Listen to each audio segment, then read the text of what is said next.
죄인. 크로모와의 사건이 있은 지 몇 년이 흘렀다. 크로모는 오래전에 내 주변에서 그림자를 거둬갔다.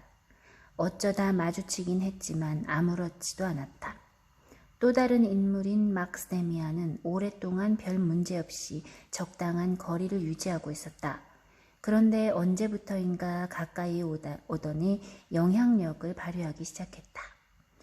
그 무렵 데미안에 대한 기억을 하나둘 떠올려 보자면 1년 이상 서로 이야기를 한 번도 나누지 않았던 것 같다. 나는 그를 피했으며 그 또한 내게 접근해 오지 않았다. 길에서 마주쳤을 때는 서로 고개만 끄덕였다. 어느 누구도 데미안을 좋아하거나 그와 친하게 지내지 않았다. 소문에 의하면 데미안의 어머니는 그를 아이처럼 대하지 않고 어른처럼 대한다고 했다. 선생님들까지도 되도록 데미안을 가까이 하지 않았다. 데미안은 훌륭한 학생이긴 했으나 선생님의 사랑을 받으려 노력하진 않았다. 나는 데미안이 선생님의 어떤 의견에 날카롭게 비판하며 따지고 들었다는 소문을 듣곤 했다. 어느 날 데미안의 모습이 떠올랐다. 어디였을까? 바로 우리 집 앞 골목길이었다. 나는 그날 데미안이 노트를 들고 길에 서서 뭔가를 스케치하는 모습을 훔쳐보았다. 그는 우리 집 현관문 위에 붙어있는 낡은 문장을 스케치하고 있었다. 나는 창가 커튼 뒤에 숨어서 지켜보았는데 집중하며 스케치하는 그의 얼굴은 마치 냉엄한 어른의 얼굴 같았다. 어른의 얼굴 중에서도 깨달음을 얻으려는 사람이나 예술가의 얼굴이었다. 눈에는 밝고 총명한 기운이 가득했다. 그리고 얼마 뒤 길에서 데미안을 또 볼 수 있었다. 나는 길에 쓰러진 말을 발견하고는 반 아이들과 함께 빙 둘러서서 구경을 했다. 말은 수레에 연결된 멍에를 맨 채 쓰러져 있었는데 애원하는 듯한 눈빛으로 콧구멍을 크게 벌리고 헐떡였다. 어딘가에 상처가 났는지 피가 흘러 길바닥을 검붉게 물들였다. 나는 기분이 찜찜하여 고개를 돌리다 뒤쪽에 물러서 있는 데미안을 보았다. 그는 보통 때처럼 깊고 고요한 눈으로 말을 지켜보고 있었다. 그의 얼굴은 소년이 아닌 어른의 얼굴이었으며 심지어 여성스러워 보이기까지 했다.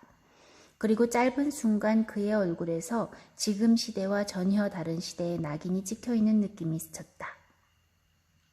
어쨌든 나나 우리 반 아이들과는 전혀 달랐다는 것만은 확실히 기억할 수 있다. 다시 몇 년이 지난 뒤에야 나는 데미안과 친해질 수 있었다. 데미안은 견신례, 세례를 받은 뒤 교회의 정회원이 되는 의식을 동급생들과 함께 받지 않았다. 그 일에도 소문이 따랐다. 그가 본래 유대교도이거나 혹은 이교도일 거란 소문이었다. 그의 어머니 역시 종교를 믿지 않거나 이상야릇한 종교를 믿고 있다는 소문도 뒤따랐다. 그런 소문들 때문인지 데미안은 동급생들보다 2년이나 늦게, 그러니까 우리 학년과 같이 견실례를 받게 되었다. 데미안은 견실례를 준비하기 위한 수업을 몇 달간 우리 반에서 받았다. 처음에 나는 애써 데미안을 피했다. 많은 소문에 둘러싸인 그와 친구가 되고 싶은 생각이 전혀 없었다. 게다가 프란츠 크로모와의 사건 이후 나는 데미안에 대해 일종의 부담감마저 느끼고 있었다. 그 무렵 나는 나 자신의 비밀로 인해 다른 것에 신경 쓸 여력이 없었다. 사춘기에 접어든 것이다. 신부님의 수업은 훌륭했지만 여전히 비현실적인 세계에 머물러 나는 자연히 수업에 무관심하게 되었다. 나는 좀 더 자극적인 것을 바랐다. 그러던 어느 날 아침 견실례 준비 수업 시간이었다. 너무도 졸려 신부님의 말씀이 귀 밖에서 맴돌았다. 그때 갑자기 신부님이 목소리를 높여 카인의 표적에 대해 이야기하기 시작했다. 순간 나는 깜짝 놀라며 눈을 번쩍 떴다. 앞줄에 앉은 데미안이 무슨 말을 하려는 듯 맑은 눈으로 나를 돌아보았다. 데미안이 나를 바라본 것은 짧은 순간이었지만 나는 갑자기 긴장해서 신부님의 이야기에 귀를 기울였다. 신부님이 카인과 그 표적에 대한 설교를 하는 동안 나는 데미안과 내 영혼이 연결되고 있음을 느꼈다. 마치 보이지 않는 어떤 힘이 우리를 결합시키는 듯 했다. 우연이었는지 며칠 뒤 데미안은 갑자기 자리를 옮겨 바로 내 앞자리에 앉았다. 그때부터 나는 아침이면 데미안의 목덜미에서 풍기는 기분 좋은 비누 냄새를 맡았다. 그리고 며칠 뒤 데미안은 다시 내 옆으로 자리를 옮겼고 겨울과 봄이 지나도록 우리는 나란히 앉아 수업을 들었다. 나의 아침 시간은 더 이상 지루하지 않았다. 우리 두 사람은 신부님의 설교를 열심히 들었다. 나는 데미안의 표정만으로도 설교 중 중요한 이야기와 그렇지 않은 이야기를 구별해낼 수 있었다. 때때로 우리는 수업에 집중하는 대신 몸짓이나 눈짓으로만 일을 벌이곤 했다. 예를 들면 데미안은 어떤 아이에게 관심이 가는지에 대해 말해 주었다. 그는 여러 아이들에 대해 상세히 알고 있었다. 어느 날 데미안은 수업이 시작되기 전에 내게 속삭였다. 싱클레어, 내가 손가락으로 가리킨 아이를 지켜봐. 그 아이는 머지않아 우리 쪽을 돌아보거나 목덜미를 긁을 거야. 수업이 시작될 무렵 데미안이 한 아이를 가리켜 보였다. 그러자 그 아이는 자석에 이끌리듯 우리 쪽을 쳐다보았다. 선생님을 대상으로 실험해보는 건 어때? 내 제안에 데미안은 그건 안 된다고 했다. 그러던 어느 날 숙제를 해가지 않은 나는 이렇게 말했다. 오늘은 예습을 안 해왔는데 신부님이 내게는 묻지 않았으면 좋겠다. 신부님은 교리문답서를 외울 아이를 찾고 있었는데 신부님의 눈길이 조마조마해하고 있는 내 얼굴에 딱 멈추었다. 신부님은 나를 가리키려다 갑자기 생각이 변했는지 데미안에게 가더니 이내 다른 학생을 지목했다. 나는 이 일이 퍽이나 흥미로웠다. 그러나 얼마 안 가 데미안이 내게도 똑같은 장난을 한다는 것을 알았다. 길을 가는 중에 데미안이 따라오고 있는 듯한 느낌이 들어 돌아보면 어김없이 그가 서 있었다. 어떻게 마음대로 다른 사람의 마음을 움직이게 하는 거니? 그런 일은 불가능해. 다만 목표물에 자신의 모든 주의력과 의지력을 집중시키는 연습이 필요하지? 목표로 삼은 인물을 정확하게 주시하는 일이 중요해. 그렇게 하면 그 사람에 대해 많은 걸 알 수 있지. 어떻게 해? 예를 들면 신부님이 앞으로 안경을 쓰지 않게 하는 것은 가능하지 않아. 그건 단순한 장난일 뿐이야. 지난 가을 나는 내 자리를 옮기고 싶다는 굳은 의지를 품었어. 그 무렵 알파벳 순으로 내 앞에 앉아야 할 아이가 아파서 쉬고 있다가 갑자기 나왔어. 그래서 누군가가 자리를 하나 비워줘야 했거든. 그때 내가 네 앞자리로 옮긴 거였어. 내 의지가 기회를 포착할 준비를 하고 있었기 때문에 가능한 일이었던 거야. 그래. 그때 난 아주 이상하다고 생각했어. 네 가까이로 가고 싶은 것은 내 의지였지만 때마침 네 의지도 나를 끌어당겨서 도와준 거야. 네 앞에 앉았을 때 비로소 난 네 옆에 앉기를 원하고 있었다는 걸 깨달았지. 그래서 그때는 자리를 옮길 구실이 없었지만 과감히 네 옆으로 자리를 옮긴 거야. 신부님은 좀 이상하게 생각하셨지? 내 이름은 데미안이니까 D자로 시작하는데 어떻게 훨씬 뒤쪽에 S자로 시작하는 이름을 가진 아이들 사이에 앉아 있을까 하고 의아해하셨지. 신부님이 이따금 이상하게 생각하시며 내 쪽을 볼 때마다 난 그분의 눈을 뚫어져라 쳐다봤어. 그러면 대부분의 사람들이 그러는 것처럼 우물쭈물하며 눈을 돌리고 만단다. 딱 한 사람만 빼고는 거의 모두 그래. 그 딱 한 사람이 누군데? 그는 눈을 가늘게 뜨고 잠자코 나를 바라보았다. 나는 궁금했으나 되풀이해서 묻진 않았다. 다만 그의 어머니일 거라는 짐작을 했을 뿐이다. 데미안은 제 어머니에 대해서 내게 한 번도 말하지 않았다. 나를 자기 집으로 데려간 적도 없었다. 데미안 때문에 나의 신앙생활에 문제가 생기긴 했다. 그러나 내 부모님의 경건한 신앙생활을 거짓이나 위선이라고 생각하지는 않았다. 오히려 나는 종교에 대해 깊은 경외감을 품고 있었다. 다만 달라진 게 있다면 데미안의 이야기를 들은 이후 종교가 갖고 있는 핵심적인 뜻을 보다 더 자유롭고 환상적으로 해석하는 일에 익숙해져 있다는 것이다. 한 번은 신부님의 수업 중에 골고다에 대한 이야기가 나왔다. 나는 구세주의 고난과 죽음에 대한 성경 이야기를 인상 깊게 생각하고 있었다. 그런데 수업이 끝날 무렵 데미안은 깊은 생각에 잠겨 내게 말했다. 싱클레어, 나는 두 죄인에 대한 이야기에 문제가 있다고 생각해. 세 개의 십자가가 언덕 위에 서 있는 광경이 있지. 그런데 죄인들 중 하나가 십자가를 보고는 느닷없이 뉘우침에 눈물을 줄줄 흘렸다잖아. 교훈을 주기 위한 달콤한 속임수야. 누가 내게 두 죄인 중 한 사람을 친구로 택하라고 한다면 나는 회개하지 않은 자를 택할 거야. 그 자야말로 믿을 수 있는 사람이거든.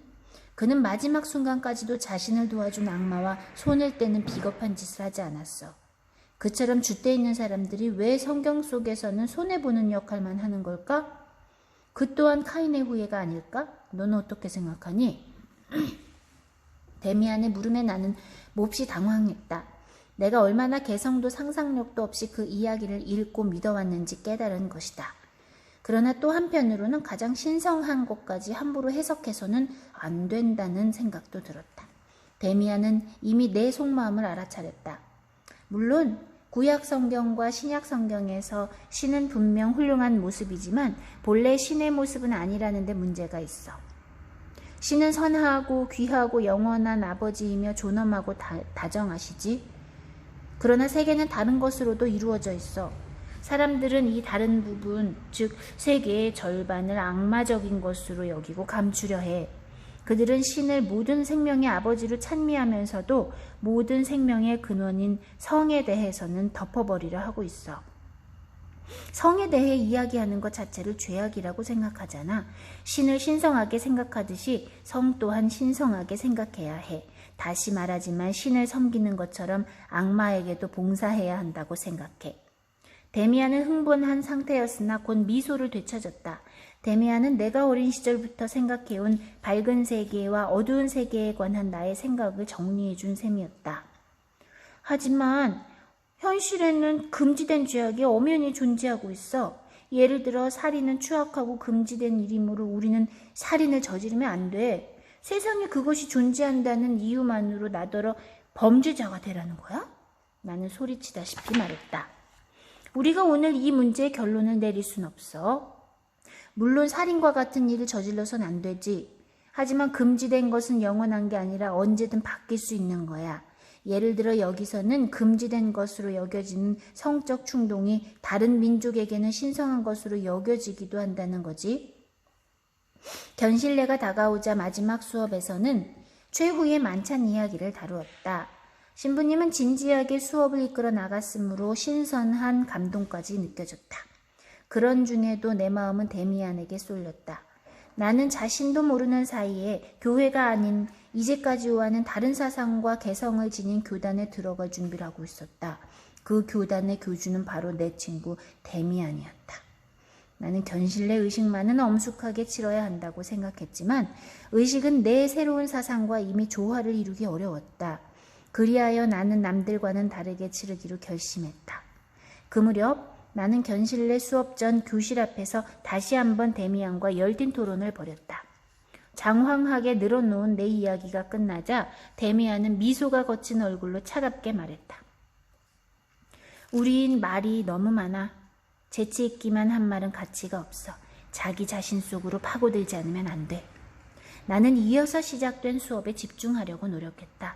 그런데 잠시 후 내 옆자리 데미안의 자리에서 차가운 기운이 몰려오는 것을 느꼈다. 나는 깜짝 놀라 옆을 돌아보았다. 데미안은 여느 때처럼 단정하게 앉아 있었다. 그러나 평소와는 달리 뭔지 모르는 기운에 둘러싸여 있었다. 그의 얼굴은 돌처럼 창백했다. 그러나 책상 위에 올려놓은 양손은 은밀하고 강인한 생명력을 뿜어내고 있었다.